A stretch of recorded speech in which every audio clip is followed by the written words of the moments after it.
Hey, welcome back to another edition of Inside Richmond Football. The head coach, Tony Lewis, right here on Radio Troy Digital Sports. The Red Devils back home coming up on Friday. They'll take on Muncie Central. 7 o'clock is your kickoff. 6:30 pregame right here on Radio Troy Digital Sports. Red Devils lose a tough one at Arsenal Tech on Friday night. Coach Lewis, kind enough to be with us again this week. And how would you describe, I thought about this on the way over, how you would describe Friday night's game? I know you're frustrated. I watched you on the sidelines a little bit, and the amount of penalties and mistakes were made. How do you look at that game now that you've seen it on film? Well, we had a total of 15 penalties, which is totally unacceptable. And as I shared with some people yesterday, we don't jump like that in practice. So I really don't understand how we could jump that much on offense, how our receivers can jump, how our linemen can jump. But it happened. So we've got to learn from it. We're going to do a little extra running to try and enforce the fact that we've got to do a better job penalty-wise. And, we're going to punish things in practice in terms of making sure that everybody's on the same page, doing the same thing in terms of not jumping off sides. And, we've got to continue to get better. It's things that are fixable. Mm-hmm. That's a good thing. It's all fixable. And when we lined up and we ran the play correctly, we gained yards. Yeah. Wyatt had a good game running the ball.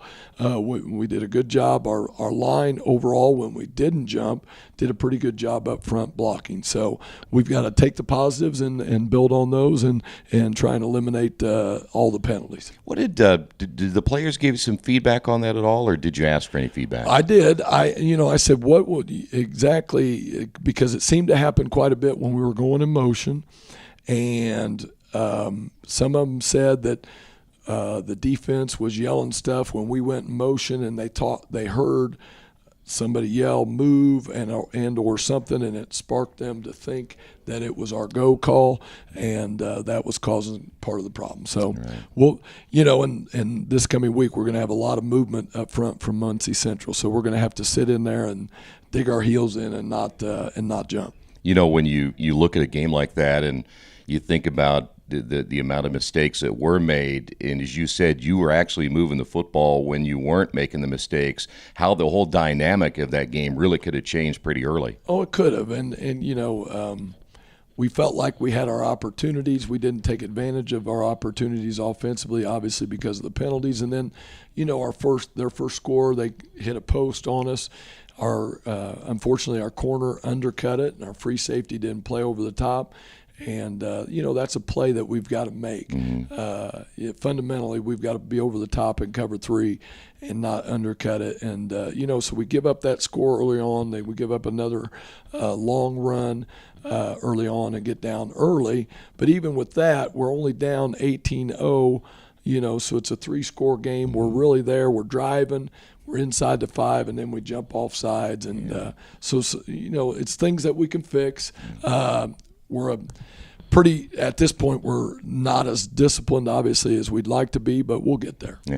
And you only get so many opportunities in a game, too, so you really got to take advantage of them. You do. And, we're trying to get our guys that can make plays, the ball, and put ourselves in best position to be successful. And, I'm an ex-quarterback. I'd love to throw the ball all over the field. I'd love to do some different things offensively, but our personnel dictates what we need to do offensively to be successful. So we're going to continue to run the football, throw some play action off of it, and hopefully get better taking some shots down the field when we get the opportunity. Well, you mentioned Wyatt. It was good to see him back. You weren't sure he was going to play on Friday. We weren't.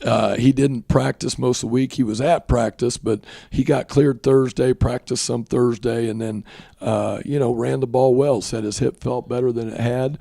So obviously the 3 days of rest along with Thursday not going 100% in terms of speed-wise, I think that helped him. Yeah, Brant Thomas, by the way, got the touchdown reception there, I believe, at the end of the game. Am I correct about that? Well, it was actually Zach Hill. Okay, Zach Hill okay. got the touchdown Okay, on a kind of what we call our pop pass, and did a great job getting in the end zone. And that's something that Zach can do. He's a quarterback / tight end who's a basketball player, so he's got pretty good hands. So those are things we need to take advantage of. Yeah, you got some big tight ends, don't you? We do, and that's again going into why we do certain things offensively. We'd love to be able to spread people out, but we feel like with our tight ends, with Branton and Bryce and Zach and Jewel Taylor, those guys afford us the opportunity to run the football and maybe get some mismatches inside as opposed to spreading people out. Your receiving core, not only do you have a couple of big ones in there, but you have some quick receivers too. Talk about trying to get the football to them. As you said, you like to throw a little bit more maybe, but your personnel doesn't always dictate toward that. Right. But you've got some guys that are big and can catch the football. We do. Trayshawn Jones obviously is a big-time threat for us receiver-wise, and we need to get the ball to Julian as well. So, this week we'll be looking at some stuff in terms of trying to get those guys some rest, number one, and number two, kind of subbing them in and out with each other to get them the rest. And those are the two. There are, probably overall our two fastest guys. So we need to get them the ball. And a lot of times, if we're in a double tight end set or a wing set, something like that, a lot of times that dictates that they're going to get man-to-man coverage, which is what we want. Yeah. Hey, by the way, it seems like to me that they're adapting pretty well. Most of the players playing both ways. They don't seem to be gassed. Maybe I'm wrong. Maybe at the end of the ball game, they seem like they're hanging in there pretty well. They are. Obviously, we'd love the two platoon.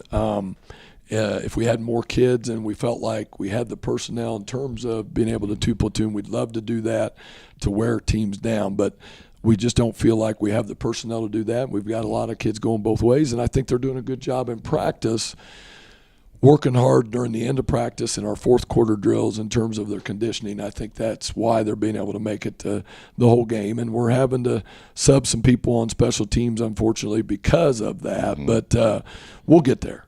Well, you know what? Again, I'll go back to some of your younger kids. Those kids are stepping up and playing pretty well. They don't seem to be intimidated whatsoever. They're not. And, we had a good our JV team played hard yesterday afternoon against Tech, and some of those younger guys are getting quite a bit of playing time, whether it's JV or coming in on special teams. That'll help us down the road experience-wise. And our young kids play hard. That's what you want, and we've got to get everybody playing hard and everybody on the same page. If we can do that, we're going to continue to get better. Yeah. And the other thing, people say, well, you gave up so many points in that game. But, again, a lot of times the missed opportunities on offense put your defense back on their heels a little bit too. It does. And, again, we threw unfortunately, we threw a pick six again.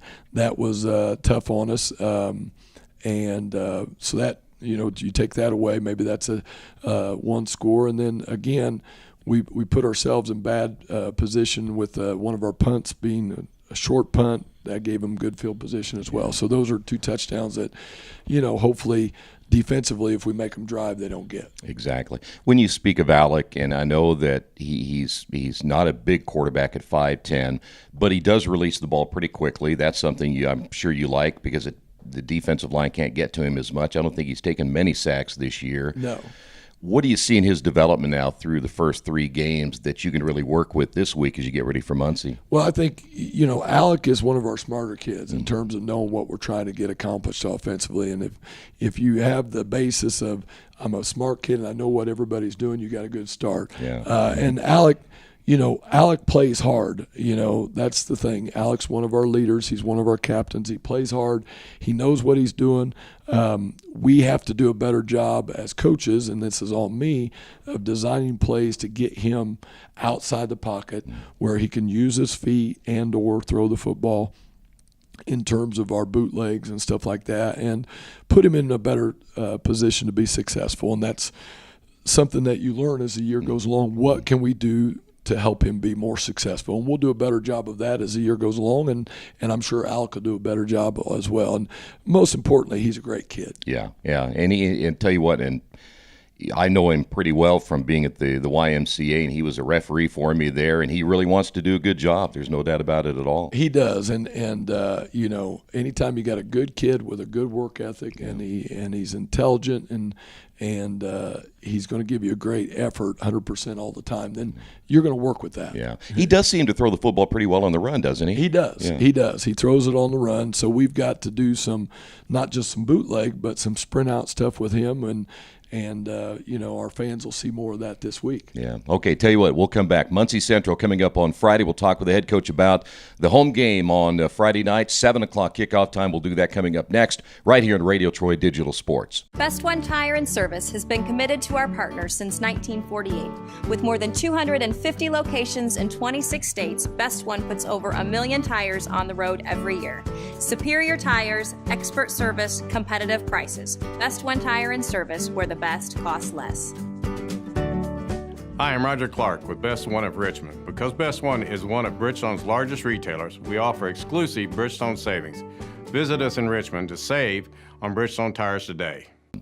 Kickoff time, as mentioned just moments ago, 7 o'clock. Pregame 6:30. Coach Muncie Central. Talk a little bit about them. I know you had a chance to look at them a little bit this week. Your coaches meeting earlier this week as well. Talk about what you see in the Bearcats. Well, I think, you know, first and foremost, right off the bat, Muncie Central is a very aggressive defense. They're going to bring guys up to the line of scrimmage. They're going to jump around.